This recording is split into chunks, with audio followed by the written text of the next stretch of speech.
Okay. Welcome, everyone. Welcome to this webinar by SOA Software. We have a very exciting and maybe a thought-provoking topic today. The topic for today is it time for a connectorless approach to cloud integration? The last decade has been an extremely exciting time for us in IT and technology. We have seen unprecedented level of innovation that has happened in our industry. Social, mobile, cloud, big data, a lot of these changes have happened over the last 10 years, and they have changed the entire landscape of IT and technology in enterprises and how we do business. So today, I, who's Sachin Agarwal, who's VP of Product Marketing at SOA Software, and my colleague, Laura Heritage, who's Director of API Strategy at SOA Software, the two of us will be discussing this topic about, with the new landscape, with all the changes that have happened in the last 10 years, is it time for a connectorless approach to cloud integration? At the same time, we will be recording this webcast, so we will send out an email later with details as to how you can replay this webcast or webinar. There will be a Q&A towards the end of this webinar, but if you have any questions, there's a chat window, there's an online chat window. Please do place your questions in the chat window, and either me or Laura will take our time and answer those questions. Before we jump on to our topic, a couple of more housekeeping things. One is, we at SOA Software, we have done a lot of webinars around API and SOA governance and API best practices and cloud integration over the last 1 or 2 years. You can find most of these on our YouTube channel. The URL is up here, which is youtube.com/SOA Software. Please do go over here and watch our webinars in the past, and this one also will be recorded and posted here. The slides will also be made available. We usually post all our slides in slideshare.net/SOA_software. So please go here and find the slides for today, as well as our past webinars on SlideShare. The slides for today are not yet posted, but they'll be posted in about a week's time. Also, you can go and find a lot of rich resources around APIs and SOA and best practices in our resource center, SOA Software Resource Center, which you can find at resource.soa.com. All the webinar recordings are again there in our resource center. And also, please follow us on Facebook, Twitter, and LinkedIn, and the respective channels are given over here. So now jumping back into the topic for today. And I'll be quickly going through a couple of trends that we have seen over the last 5 to 10 years. And some of these numbers, like 70% of US population now owns smartphones. Some of these numbers on the surface, you might have seen them at least a lot of times. I mean, these numbers are kind of quite obvious. They have been flashed in various presentations and reports. What's important is not the number itself, which is 70% or various numbers, similar numbers that you might have seen that are using smartphone, but the implication of these trends. What this means is that mobile usage is going up significantly. Most users, your customers, your employees, your partners, are now interacting through mobile phones. That means, one, the number of mobile apps is increasing significantly. What that also means is that you need to now start making your data that's sitting inside your applications, your enterprise applications or your databases or your services, you need to make them available for consumption within these mobile phones. And to developers who are developing these mobile apps, whether they are internal employees or your partners or external developers, you need to start thinking about how to make that data or how to make these services available to the folks that are developing these mobile applications. Similarly, they're estimated to be 150 billion connected devices by 2020. Again, these you'll see varying degrees of These numbers, some reports even say 300 billion, but the importance is not of the number. It's the magnitude of this number. There's a lot of sensors, whether they're wearable or sensors inside your homes or cars or industrial sensors, sensors that are sitting in heavy equipment or aircrafts or airports. And again, there's a lot of data that these sensors are collecting. They need access to some information that might be sitting inside your enterprise or your applications or your cloud applications, and they might be posting data into these cloud applications. A lot of times, it might not be your own sensor. It might be just your application that is feeding into a sensor that's developed by a third party, or they might be collecting data streams from multiple different applications. So how do you make that available in the coming few years as more and more sensors become available? This one is actually quite obvious, which is SAS Usage has our software as a service applications has leapt ahead. In 2011, any typical enterprise only had 13% of the footprint were SaaS applications. That jumped to around 72% in 2014, and it's still growing at a significant rate. So a lot of applications now are either SaaS-based or in cloud within any typical enterprise. So what it has led into all of these trends is into what's known as digital transformation within enterprises. Most or almost all, I would say, enterprises are going through a digital transformation. And what's digital? I mean, what's the new digital business? What is it, or what's driving it? And there are three factors that are driving digital transformation.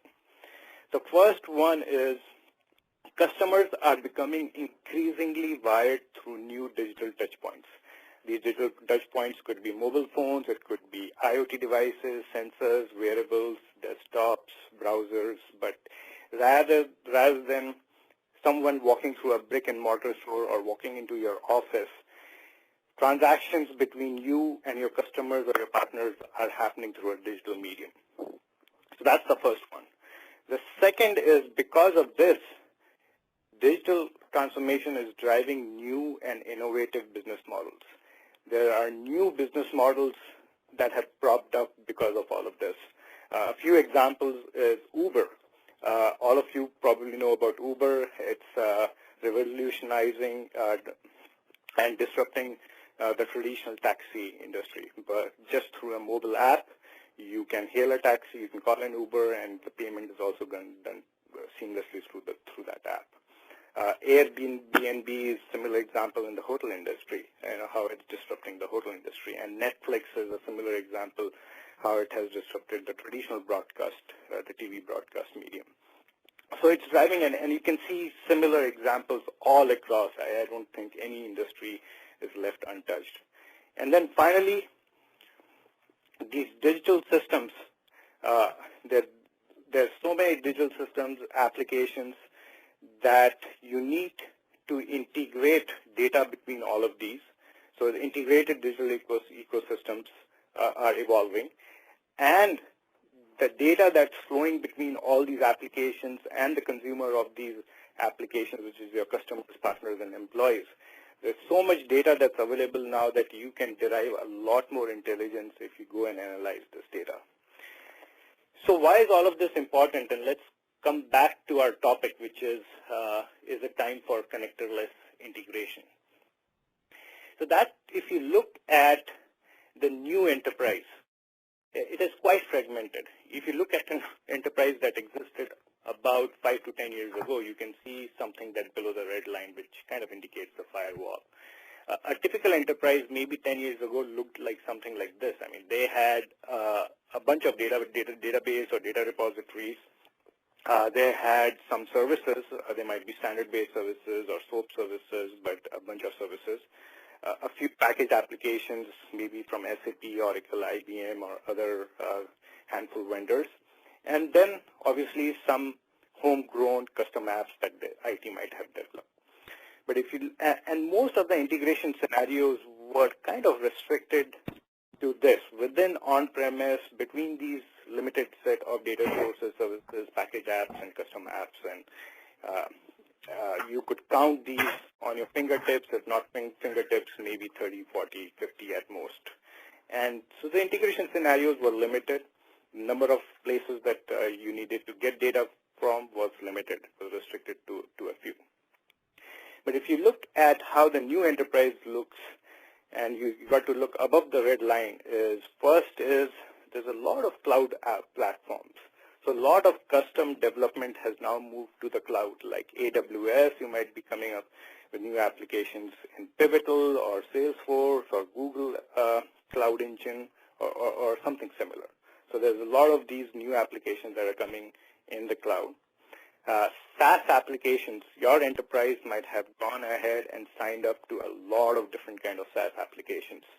And typical estimates for a reasonable size enterprise, the number of cloud services that a typical enterprise might be using varies from anywhere from 300 to 800, again, a varying degree of applications and estimates that different analysts have, but it's up to 300 to 500 cloud services that any typical enterprise might have. And these SaaS applications could be like online document repositories like Box or Dropbox, or your Salesforce, Workday, NetSuite, Marketo, your expense management systems, travel systems like Concur, Facebook. So there's a lot of those applications. And then finally, all of this is being accessed through mobile apps and IoT apps or connected cars. So you need to make the data streams and data from these applications available to mobile apps and IoT devices. So the new enterprise is very different. I mean, as you see, there's a lot more applications, and the integration scenarios are far more than the few that were there in the traditional enterprise. So in this changing landscape, if you see the number of applications are so high, are you still stuck with a decade-old ESB, which was, if I might say, I mean, ESB evolved somewhere around late 90s or early 2000s, it's the time. And it was essentially the time when there were really a handful of applications within the enterprise. And ESB served their purpose. It's a great architecture. It served their purpose then when there were a limited set of applications. But given the number of applications that any enterprise has today, are you still stuck with that ESB? So it kind of raises a question as to you probably need something else that can integrate into all these new kind of applications that are popping up. So the limitations of the traditional integration approaches or ESB-based approaches, there's three basic limitations as I see it. The first one is ESBs are too heavyweight. If you want to run through a specific integration scenario between two applications or multiple applications, and if you're implementing it using a traditional ESB, it takes a lot of development effort, testing effort, and usual implementation cycles run from anywhere from 3 to 6 months. So it takes a lot of time. And in today's world, where the digital enterprise, business doesn't have the appetite to wait for that long. I mean, they want stuff done in 15 days or 20 days at most. I mean, nobody wants to wait for 3 to 6 months before a typical integration scenario can be implemented for them.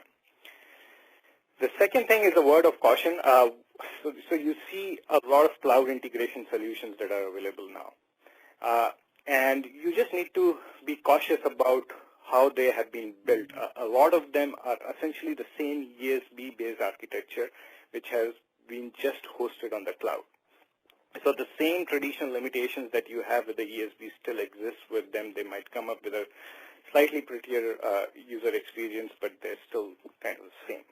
So you just need to be cautious and kind of take a second look at what you're kind of taking on.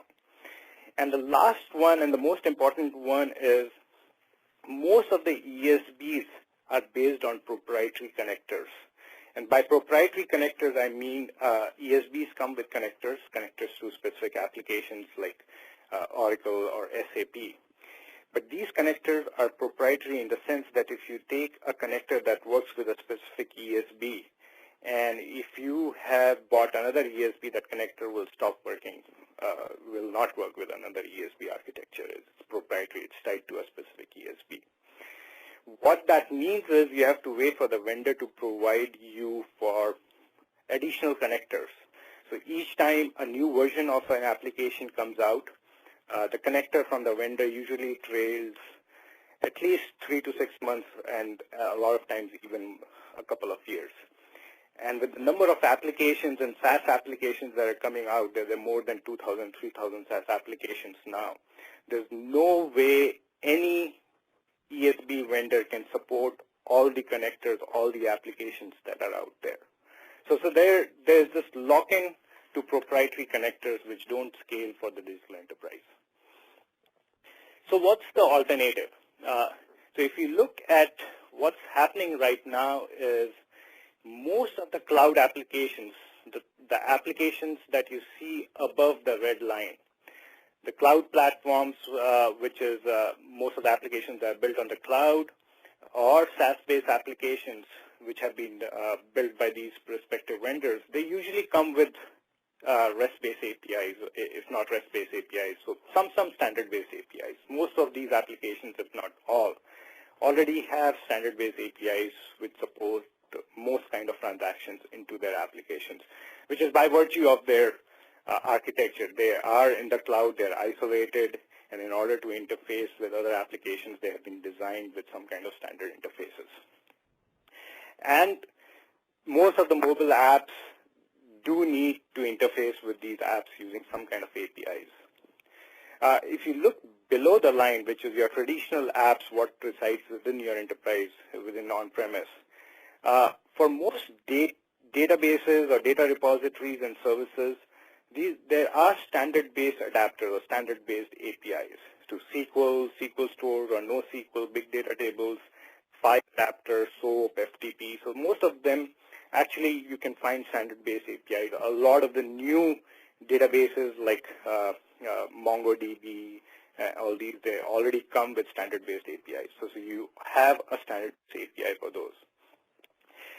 And a lot of these packaged apps and customs apps, you might have had a SOAP-based initiative or a SOA initiative, or you might already have an ESB that's front-ending some of these apps. So you might have some kind of a service interface already available, standard-based service interface that's available to these applications.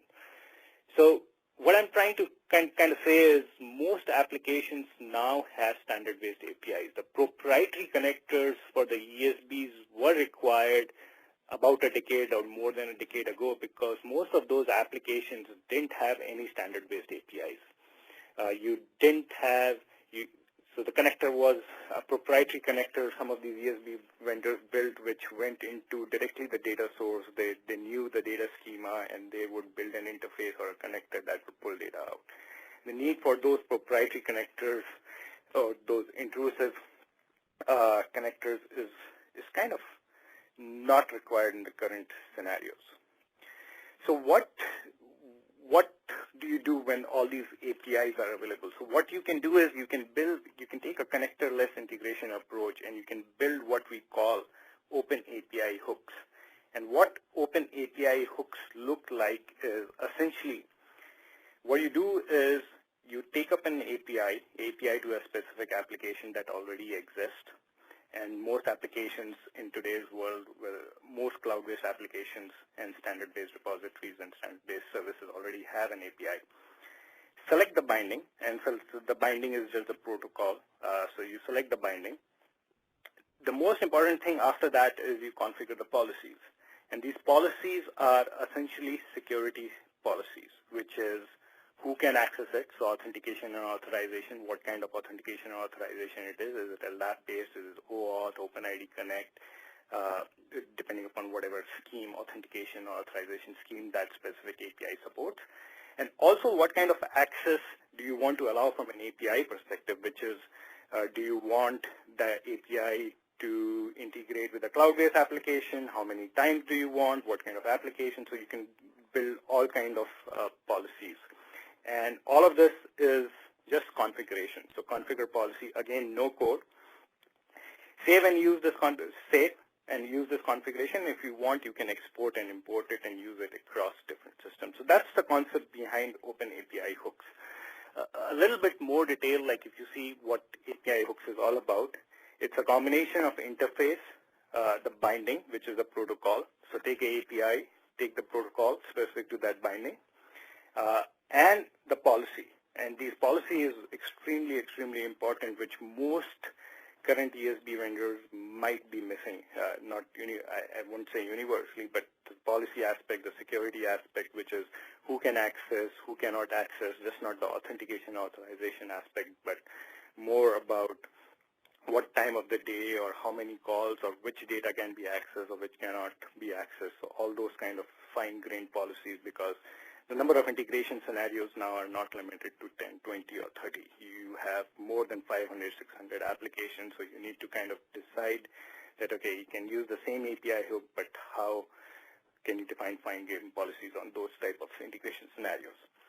No coding, all of this is configuration. You just need to configure this and then export and import across systems. So that's the idea behind API hooks. So what I'll do is I'll pass on now to my colleague, Laura, and she will actually walk you through a demo and show you how the real concept behind these open API hooks. Let me pass on control to Laura. Laura, are you there? Yes, I am. Can you hear me? Yep. All right.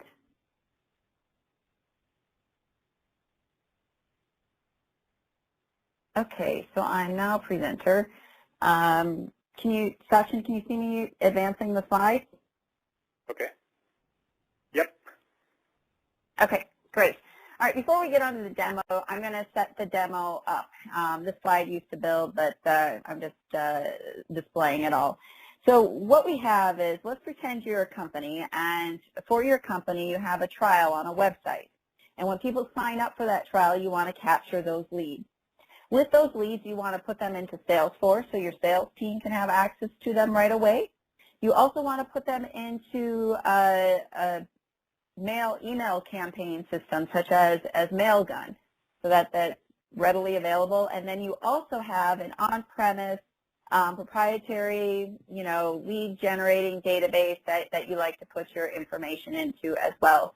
But before you do any of that, you need to validate. You want to validate the street address using an external service called Smarty Street. And you also want to validate that the email address is valid. And Mailgun offers a service to validate emails.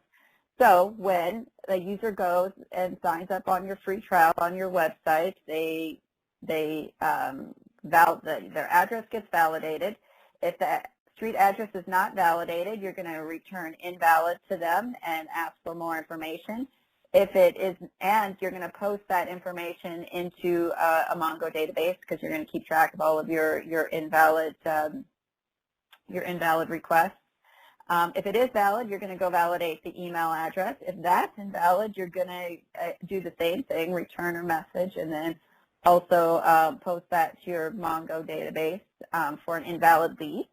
And then finally, if everything is valid and works, you're going to post it to Salesforce. You're going to get the Salesforce ID, because that's how you're going to link this particular lead from your Salesforce to your email Mailgun campaigns and into your Mongo database. And you're going to do this all through orchestration with API hooks. Now, let's say you have more than one system that you have the same flow that you need to do. So maybe you can do this. Maybe your sales rep has a mobile app and they're capturing a lead, and not only do you want to put that lead in Salesforce, but you want to put it in your MongoDB and Mailgun. So what we're going to do is we're going to create an integration, a cloud integration, and we're going to expose that integration as an API so that you can use it in several different places and not just one place. We'll do it as a RESTful API. So this is basically what it looks like here. We've got 4 APIs, Smarty Street, Salesforce, Mailgun, and Mongo. What we've done from SOA Software's perspective, we've described those APIs using RAML and imported the RAML into our Cloud Integration Gateway, applied the securities, and basically created API hooks for those. And then for common patterns and things that we want to do between, for Salesforce and SmartyStreet and so forth, we have a set of processes and scripting templates that are readily available that you can orchestrate to make them do what you want through a configuration, not coding approach. All of these, like Sachin said, are open API hooks. So they're not closed box proprietary things. You can open them up, take a look at them, fork a project, and change it if you need to make changes to it and it doesn't work exactly the way you need them to work. So you don't have to wait for dev releases in order to get changes that you need to be made to connect to your favorite solution, because APIs are available. We provide the hooks and templates to make it a connector-less approach to integration. So here's what we see is I orchestrated these 4 services together to become up with my trial leads API. So from a cell phone, a sales rep can enter a lead. It'll go into Salesforce. First, it'll validate if it's good, if the information is correct. Then it'll go into Salesforce. It'll go into Mailgun, and it'll go into Mongo. Now, let's say you have a different scenario. Okay. Let's say you entered something into Salesforce. You entered a lead into Salesforce, but you still need to get it into Mailgun and Mongo. What you can do is you can expose another integration as an API, and it's really just reorchestrating those existing API hooks into where you want the information to flow. And so we can create a Salesforce trigger that calls the API so that when a contact is entered into Salesforce, the integration API is triggered, the information moves from Salesforce to Mailgun and to Mongo, just through easy configuration. All right, so let's take a look. I'm going to share my screen if I remember how to do that.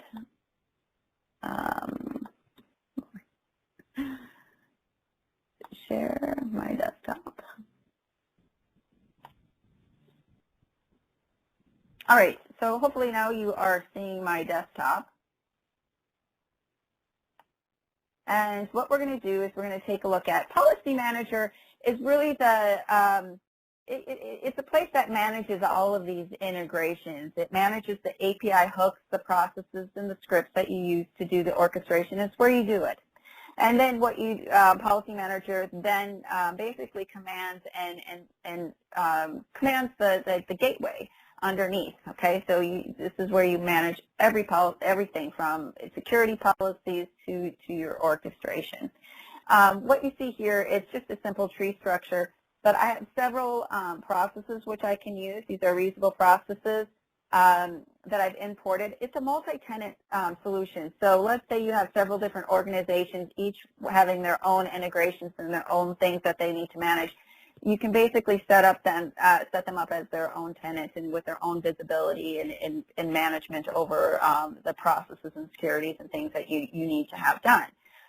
In this particular demo, I have a tenant I call demo, and I've uploaded only the processes and scripts and things that I'm going to be working with in this demo. So I've loaded up the SmartyStreet and Mongo and Mailgun and Salesforce API hooks and processes. So here you'll see some of the reusable processes that I can build. One thing I do want to, before I get too far down the road, initially when I said, well, I described this in RAML, API hooks can be built out of any API description language and imported into our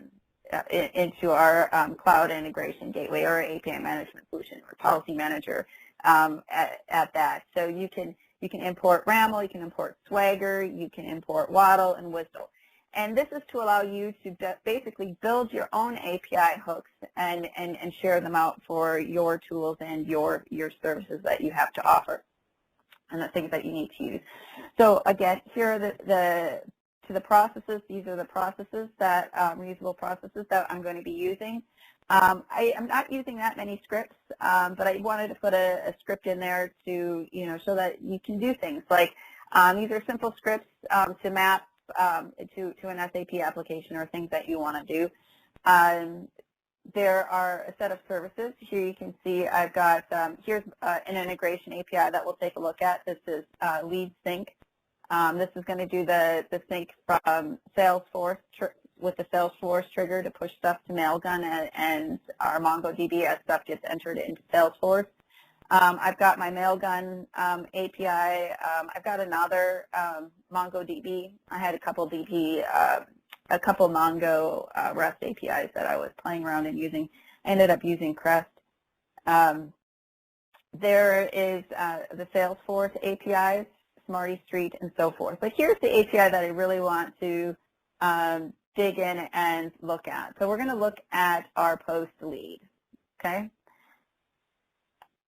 What I've done is, as you can see, there's just very, very simple configurations. This is an invoke node. We have a palette of things that we can do over here, from insert content to branching to import nodes to do scripting and all sorts of things that you might possibly want to do. This node is an invoke node. So what I want to do, the first thing I want to do is invoke my Smarty Street API. So I select Smarty Street, the interface and the operation. I want to invoke on Smarty Street, and I give it the input message and output message, and I'm ready to go. That's it. A couple of steps, and I've configured which, the message comes in, and it's going to invoke and send it to that Smarty Street. Then I have a branch node here. And remember, we're going to check the output from Smarty Street to say, well, was it a good address or was it an invalid address? If it was an invalid address, I'm going to call this process, which is called post invalid to Mongo. Very simple to select a process. I just, get my list of my processes, click select process, and the information flows there. Then after I've posted it to Mongo, I decided I wanted to send a message back to my consumer, and so I insert JSON content here. And really simple, select the content. You can grab content from a variable, boom, you're done, and it's a configuration.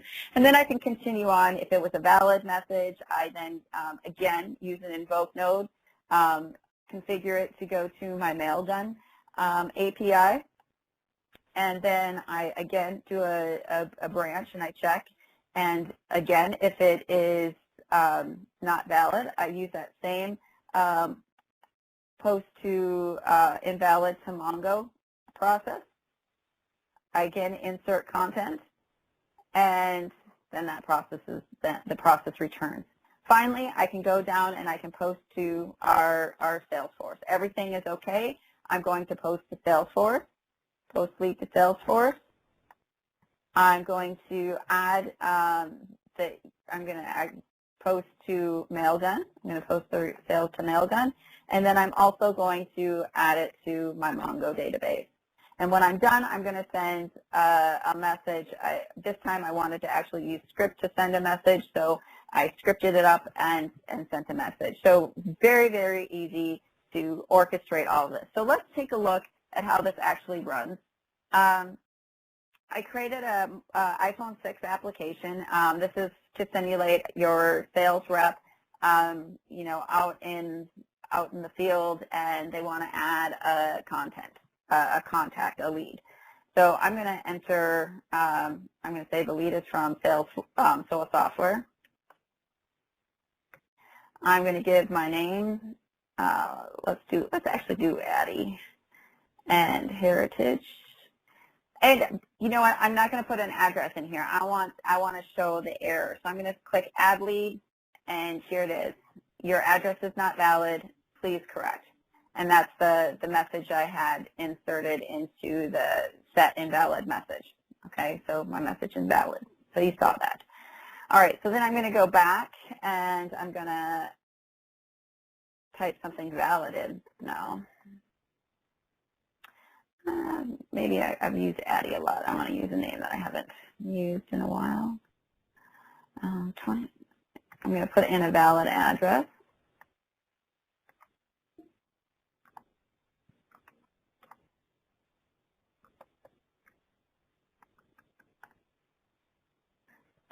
I'm not going to check. I'm sure you believe me that I'm not going to check the invalid of the email to save time, but it returns, you know, your email address is not valid if it was actually I'm going to do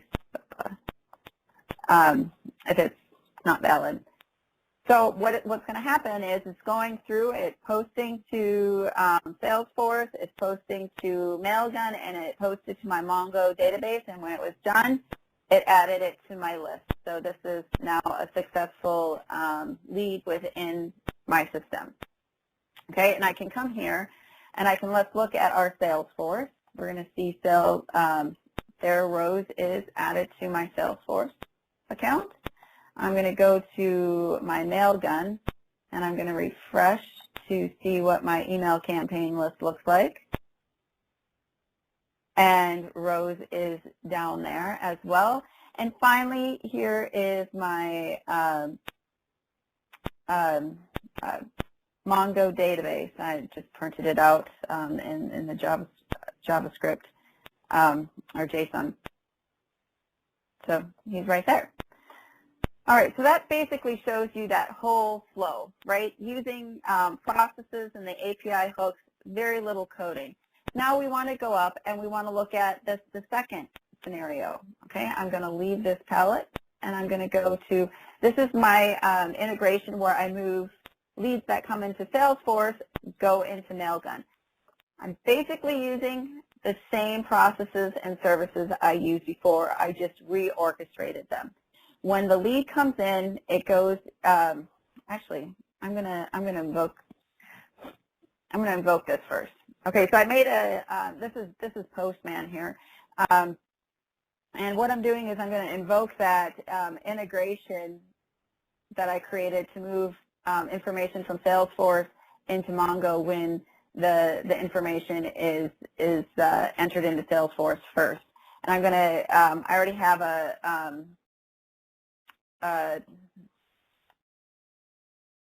Whatchamacallit, sorry. I already have a lead in Salesforce, and I needed to move it, and this was the Salesforce ID. And so when Salesforce trigger invokes that ID, gets the ID, it'll invoke this API with that ID. It'll take that information and move it on. So this Salesforce ID belonged to Sydney 11. And basically moved it. Now when we go back and we look at our Mailgun, we should now have Sydney 11, Sydney Olson at 11 at SOA Software in there. And that was also in our Salesforce. So with that said, we'll come back here to the process. When that Salesforce ID comes in with the RESTful API, what I'm doing is I'm going to go and retrieve that lead, okay, so that it came into the integration. The integration then goes, okay, I'm going to pull that information out of Salesforce. So I use a get lead process to get the lead out of Salesforce. I have to do a little bit of mapping in order to get that information to what Mailgun wants to look like in this instance. And so you can just do some simple Java JSON mapping with JavaScript, okay? And then finally, again, I use those simple post to Mailgun process that I used before and post to Mongo, which I also used before. So again, it was really, you know, easy to orchestrate it, build it in, you know, 5-10 minutes or an hour, depending on how long you want to, you know, how complex your orchestration is, and you're done. So with that, I know I've taken up my time here, and I'm going to stop sharing, and I'm going to send this back to Sachin, and Sachin, you can carry on with the presentation, the conclusion. Okay, thank you, Laura. So what Laura just showed was how you can use open API hooks and configure integrations into multiple applications, interface those as APIs, build a mobile app against them, and essentially build an integration scenario. And all of this was done using a cloud integration gateway. And what is a cloud integration gateway and why do you need it? There's a couple of things behind it. The first is it's a gateway architecture. It's a lightweight architecture. It's a gateway architecture. It can be deployed either on-premise, you can deploy it on a DMZ, or in the cloud. It's also available as a SaaS-based service. But essentially, one of the advantages with the gateway-based architecture is that, yes, you can interfaces, you can expose your integration scenarios to the cloud or integrate from the cloud. ESBs typically have, again, a limitation in terms of you don't want to deploy them on a DMZ or don't want to expose them outside your enterprise. The most important thing as part of the cloud integration gateway is based on API-based open API hooks. So the number of integration scenarios, you're not logged into proprietary connectors. We are open sourcing API hooks, so you can either use any of the open API hooks. We expect to have a whole bunch of contributors as they build out their API hooks, so there will be a large repository of connectors or open API hooks that are built by the community. Flexible deployment, like I mentioned, can be deployed anywhere, whether on-premise or in the DMZ or in the cloud.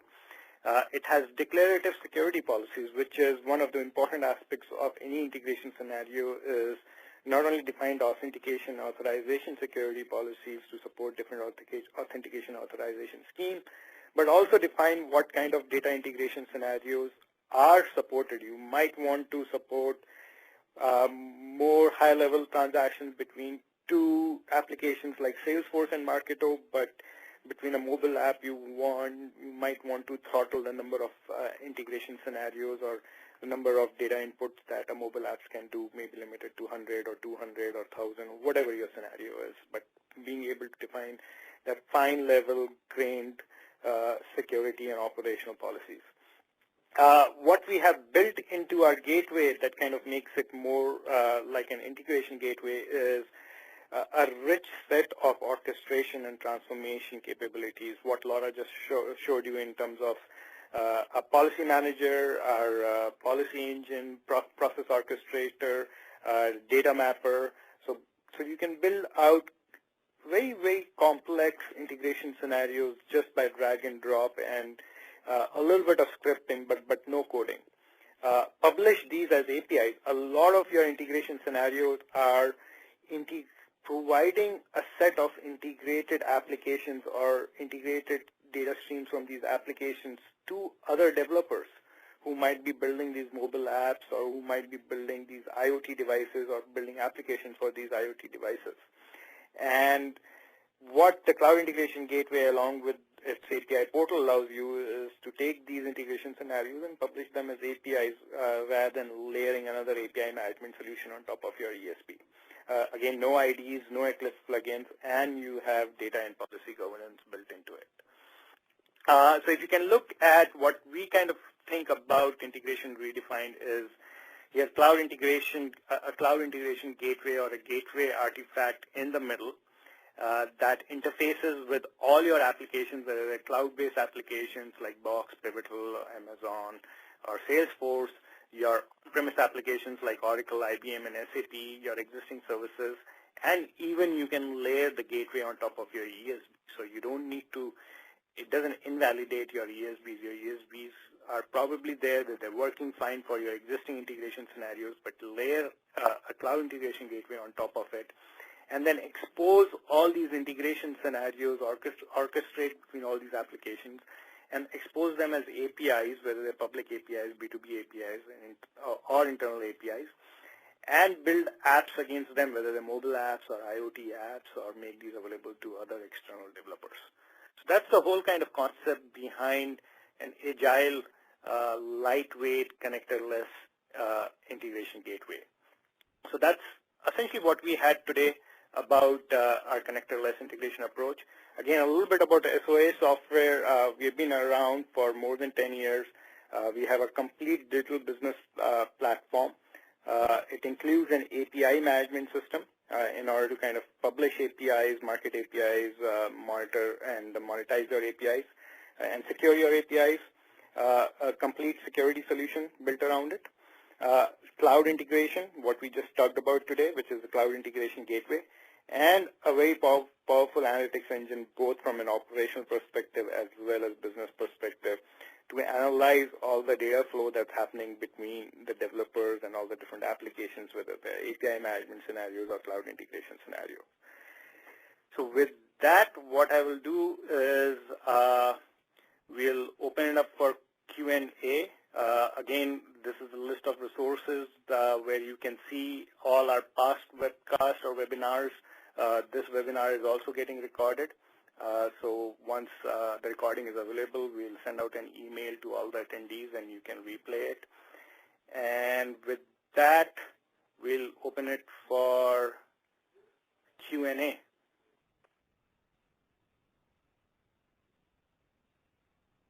Hello, can you hear me? Like, did we have someone on the phone asking for a question? Yes, but everybody should please go ahead and type their questions into the Q&A box. There's already some in the box section if you want to take a look. Okay. The first one that I see is, what are the key limitations or issues with ESB for cloud? I think there are two limitations. There might be more. I mean, there are two limitations that I see for ESBs for the cloud.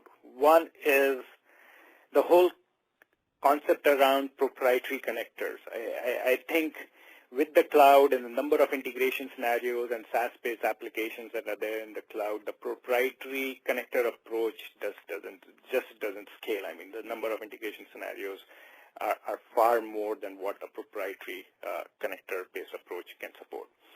The second one is a little bit more architectural, which is an ESB cannot be deployed on a DMZ.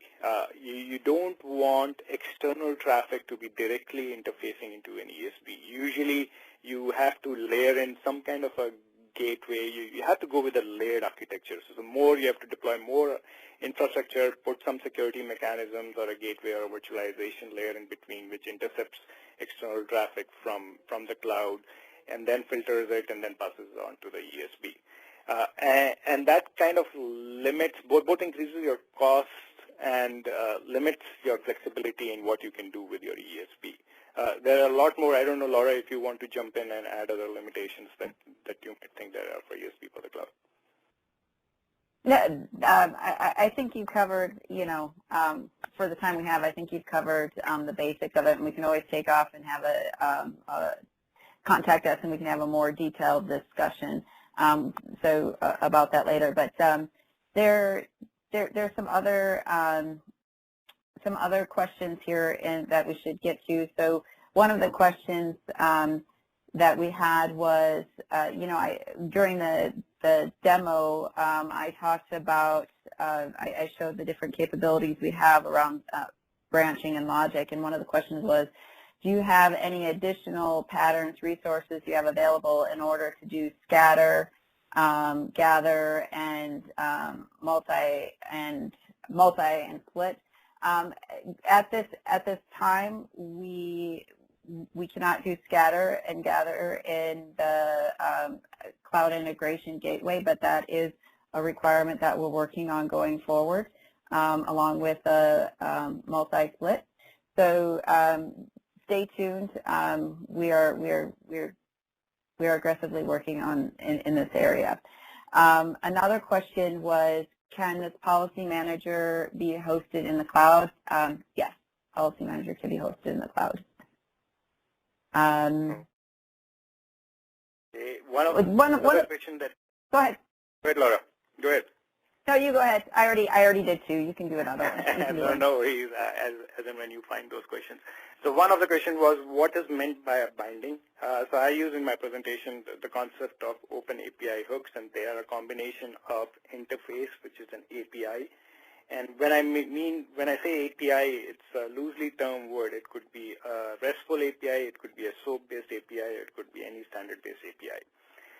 And with any interface, there's a binding. The binding is the protocol that an API supports.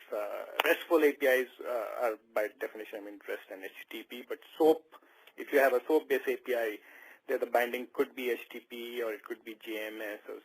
So the binding is essentially a protocol that's associated, and the same, like in the SOAP world, essentially you could have one interface but different kind of binding. So that's what essentially a binding is. Another one is go ahead, it's your turn. Sorry, I was gonna answer the question. I got a couple of questions around. Well, does this replace the traditional ESB? How can you have a connectorless approach when you're connecting to legacy systems? It's not going to replace 100% of your ESB. You're still going to have your ESB, the ESBs that exist in your enterprise to do, heavy lifting, message transformation, heavy lifting, connecting to things, to proprietary, legacy things that do not have APIs available. Yeah, you're still going to be using your traditional, heavy lifting ESBs, but those traditional heavy lifting ESBs will most likely expose the capabilities that you have in your back end as APIs to be consumed and orchestrated in other scenarios.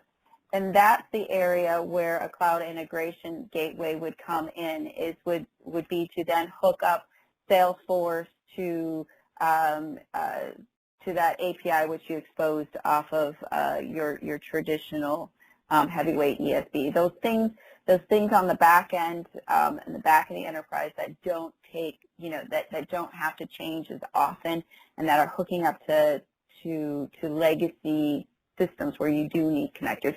I mean, Sachin, do you want to comment on that? No, I think you're absolutely right. I mean, it's not meant for really heavyweight data transformation or interfacing into heavy transformation or transactional system that you might have. I mean, it's meant more for kind of integrating your existing apps and interfacing with developers or cloud-based applications. So that's kind of an intent. One of the other questions was, is Cloud Integration Gateway a new product from SOA Software, or it's essentially existing products? So we have leveraged a lot of our existing IP that we have, which is around our API management solution. But there are enhanced capabilities on top of it which are specific to the Cloud Integration Gateway. Those are the Open API hooks and the entire infrastructure and architecture behind supporting Open API hooks. There is a richer orchestration and transformation capability. There's a richer data mapper capability. So there's a bunch of additional capabilities that come with the Cloud Integration Gateway on top of our existing system. So yes, we have leveraged our existing IP and built on top of it.